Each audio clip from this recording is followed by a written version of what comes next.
Bueno, bienvenidos a otra charla de innovación y transformación digital acá en Protección. Hoy nos acompaña un invitado muy especial, muy cercano de Protección, que es Fernando Cárdenas. Fernando Cárdenas es socio fundador y CEO de Lift, Grow and Innovation. Esta es una empresa que queremos mucho porque nació a partir de una tesis de investigación que Fernando estaba haciendo en MIT, en Ciencias de la Administración, y digamos que aquí empezó a crecer y a forjarse esta pequeña idea, que hoy es una empresa que está ayudando mucho a las empresas grandes y también a las pymes y microempresas. Fer, bienvenido. Hola Tatiana, mucho gusto, muchas gracias por tenerme. Muy bienvenido a esta invitación, Fernando. Te dejo acá con la audiencia. Voy a ir apagando la cámara y adelante. Perfecto, bueno, bienvenidos todos a esta charla. Vamos a hablar hoy de innovación, competitividad y cultura. Vamos en esta charla a dar un enfoque muy especial al tema de innovación relacionada con la competitividad. En realidad, la innovación es un elemento central de la construcción de ventaja competitiva sostenible y muy particularmente importante en el caso de las pequeñas y medianas empresas. En la charla de hoy vamos a tocar tres bloques. Primero vamos a hablar de el concepto de innovación y cómo ese concepto encaja con el crecimiento empresarial. Luego vamos a hablar de la conexión que existe entre la innovación y la construcción de ventaja competitiva y qué es una ventaja competitiva. Y finalmente nos vamos a dedicar a mirar cuáles son los elementos centrales de una cultura innovadora y las prácticas de los directivos que trabajan en compañías con un componente importante de innovación. Arranquemos. Primero, innovación y crecimiento. Lo primero que tenemos que decir cuando hablamos de innovación es exactamente qué quiere decir innovación. Y muchas veces las personas asocian la palabra innovación con tecnología o con creatividad. La tecnología es un propiciador de la innovación y la creatividad es un elemento esencial, una herramienta muy importante para el proceso de innovación. Pero en realidad, ¿innovación qué es? Es una mejora significativa, y subrayemos el significativa, una mejora trascendental en los parámetros de valor principales que son importantes para el cliente o para el consumidor. ¿Y por qué es importante la innovación? La innovación es un elemento fundamental de construcción de ventaja competitiva sostenible. ¿Y qué es una ventaja competitiva? Una ventaja competitiva son las características o los recursos que tiene una compañía para ganar en el mercado con el objetivo de crear y capturar valor para poder obtener rentabilidad. En todo lo que estamos hablando aquí, nos concentramos en el concepto de innovación como fuente de ventaja competitiva para la rentabilidad.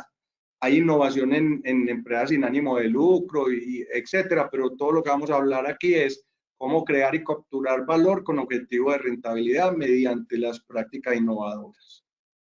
La innovación está relacionada con las etapas en el crecimiento empresarial, es decir, los problemas en las empresas no son los mismos en la fase de construcción, en la fase de comercialización o en crecimiento y estabilidad.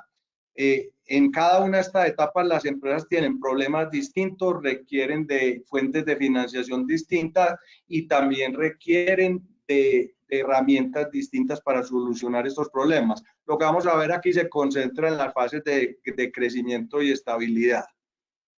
En el proceso de salida al mercado, las organizaciones no solamente tienen que tener claridad en su estrategia y en cómo construir la ventaja competitiva, sino que esa estrategia tiene que ir asociada a mecanismos de coordinación y a incentivos. Estas prácticas de gestión, tanto en coordinación como en incentivos, son fundamentales como complementos de la estrategia para poder salir al mercado y crecer.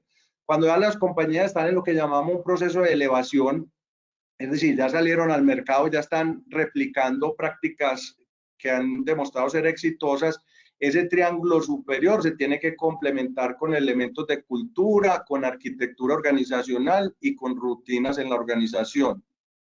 Todo este elemento entre ese triángulo, estrategia, incentivos y esquemas de coordinación y cultura, arquitectura y las rutinas, es lo que nos ayuda a construir esa ventaja competitiva. Y esa ventaja competitiva, ¿en qué consiste? Como decíamos al principio, esa ventaja competitiva consiste en mejorar todas las actividades de la cadena de valor de la compañía en relación con el consumidor para lograr crear y capturar valor con objetivo de rentabilidad. Entonces ahí es donde la innovación juega un papel fundamental. La innovación en cada una de las actividades de la cadena de valor, en los temas que son importantes para el cliente y el consumidor, es lo que nos permite crear un valor importante para el cliente y capturar un valor importante en relación con los competidores y con los otros participantes en la cadena de valor.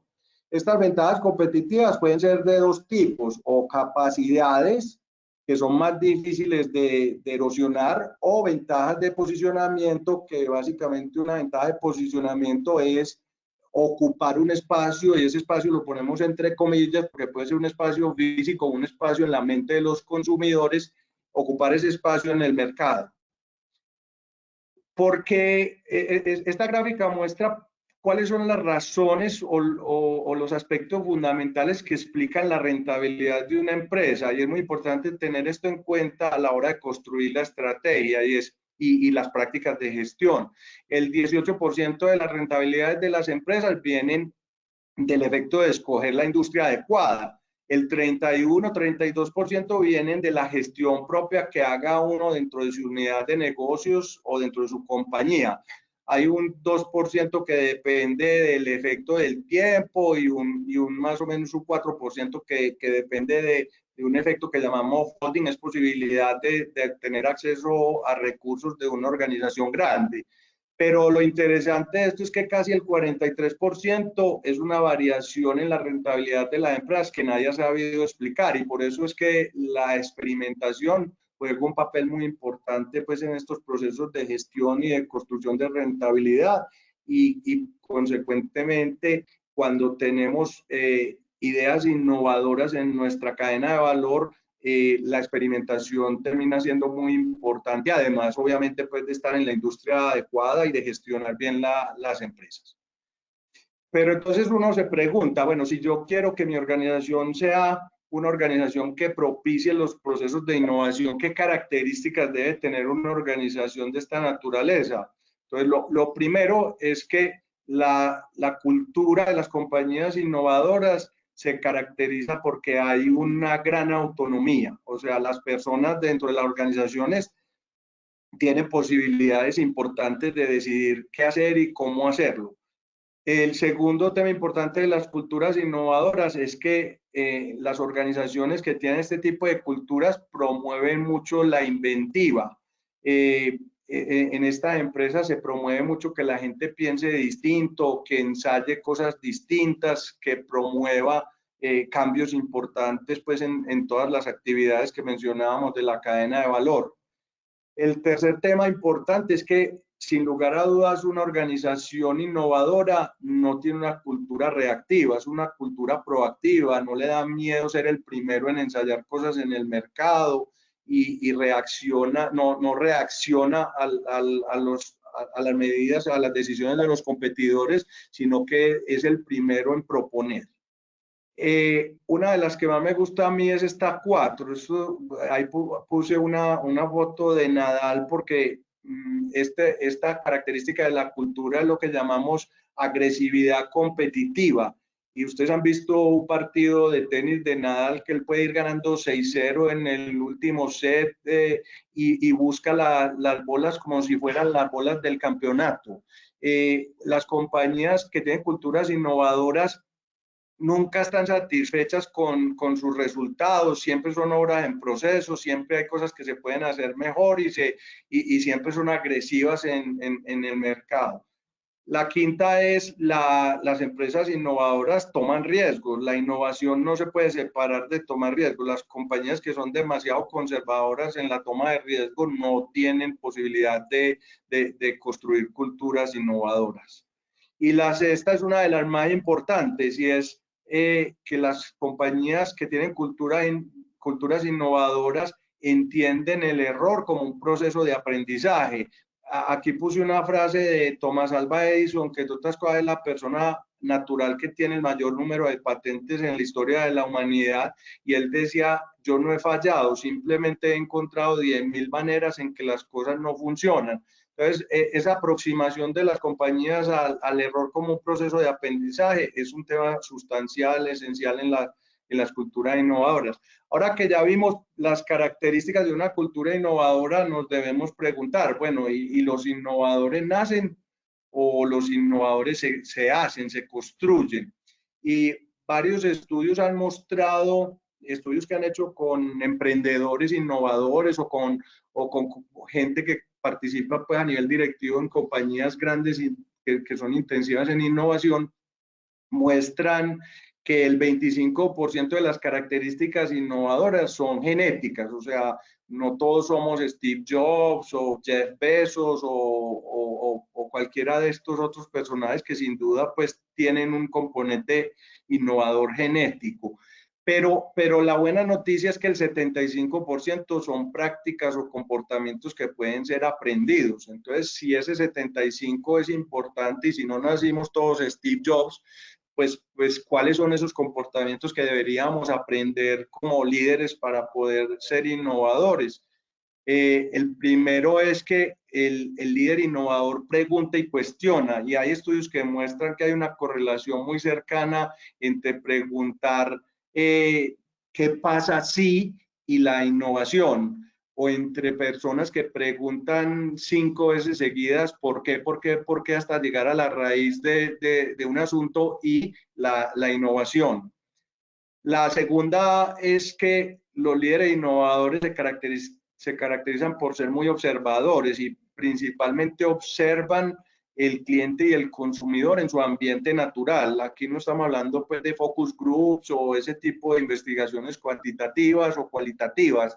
Aquí estamos hablando de simplemente mirar el consumidor, el usuario en su ambiente natural, y consecuencia de esa experiencia salen ideas interesantes para desarrollar productos, servicios o mejorar los procesos de las empresas. Los líderes innovadores son muy buenos también creando y utilizando redes. Aquí no se trata pues de tener muchos amigos en Facebook o en LinkedIn, sino de construir redes de personas muy diversas, de experiencias muy diversas, de pensamientos muy diversos. En la medida en que un líder es capaz de construir una red de conexiones muy heterogénea, esa red alimenta muchísimo la capacidad de innovación de ese líder. Una que tiene que ver con ese 40 y pico por ciento que veíamos de la rentabilidad de las empresas que nadie ha sabido explicar, es que los líderes tienden a ser muy buenos experimentadores, y hay un paso muy importante que tenemos que hacer todos como empresarios o como líderes de las empresas o los emprendimientos, y es que nosotros fuimos educados en un mundo muy de análisis y no somos todavía muy propensos a la experimentación. Cuando estamos hablando de innovación y de ambientes de alta incertidumbre, indudablemente tenemos que hablar de experimentación, porque no hay métodos analíticos que nos permitan testear las hipótesis innovadoras, ¿cierto? Las hipótesis que vamos a resolver con productos, servicios o modelos de negocio o procesos innovadores. Entonces, es muy importante como líderes aprender a experimentar. Y los líderes innovadores cuestionan el status quo, nunca están contentos con la forma en que se están haciendo las cosas y siempre quieren cuestionar la forma en que las organizaciones resuelven los problemas para tratar de buscar mejores soluciones. Y un último es que los líderes innovadores aprenden a desarrollar una capacidad cognitiva del ser humano que se llama la capacidad de asociación. Los líderes innovadores son capaces de juntar aspectos de una conversación o de una reunión con otra cosa que habían pensado en otra ocasión, o con una conversación que habían tenido en otra parte, o con un problema que tienen en algún área de la organización, juntando eso con otras cosas. Y de ahí salen innovaciones muy interesantes. Algunos autores mencionan o nombran estas innovaciones como innovaciones arquitectónicas, que simplemente se trata de juntar partes o actividades de diferentes industrias o de diferentes ambientes que nunca nadie había juntado. Per se no estoy inventando nada nuevo, sino que lo que estoy haciendo es una arquitectura innovadora de cosas que ya habían sido ensayadas en otras industrias. Un ejemplo característico de eso es el modelo inicial disruptivo de Netflix cuando juntó el correo con las suscripciones, con los DVDs enviados por correo a las casas y creó pues un modelo de negocio innovador que no tenía componentes innovadores, pero sí era muy innovador en su arquitectura y en su composición. Entonces, finalmente ¿qué concluimos con esta charla rápida? La única forma de ganar y de construir ventajas competitivas es aprender más rápido que todos los demás. Pero hay un tema muy importante y hay que tener mucho cuidado. Peter Drucker decía esto: sin duda no hay nada más inútil que hacer con gran eficiencia lo que no hay que hacer. Entonces, todo el concepto de lo que estamos hablando aquí, de la innovación como parte fundamental de construir ventajas competitivas sostenibles con el objeto de crear y capturar valor para obtener rentabilidad. Se trata de no de ser más eficiente haciendo lo que hacemos, sino de entender mejor cuáles son los parámetros importantes de la cadena de valor para el cliente y el consumidor y hacerlo de una forma distinta y no necesariamente hacer en forma más eficiente lo que ya estamos haciendo, que probablemente no es lo que necesitan los clientes. Hasta aquí dejo, aquí tengo, les presento pues el portafolio de servicios nuestro, lo que hacemos en preparación, crecimiento y financiación de empresas basadas en innovación, acompañamiento de la gestión financiera para apoyar la financiación del crecimiento, y somos especialistas en el tema de valoración de empresas y emprendimientos en lo que llamamos ambientes de alta incertidumbre, emprendimientos y pequeñas y medianas empresas. Hasta aquí, Tatiana. Súper, Fernando. Yo creo que muy buena esta diapositiva porque le permite a nuestra audiencia, afiliados y empresas tomar un pantallazo también para que quede con tus datos. Creo que nos diste mensajes muy contundentes sobre la innovación. Creo que le servirá mucho a nuestras empresas y entendiendo que estamos pues en una coyuntura que nos está retando todos los días, es de mucho valor. Entonces, agradecerte mucho por ser parte pues del ecosistema protección y un saludo muy especial a nuestra audiencia. Una feliz tarde. Muchas gracias. Hasta luego. Hasta luego.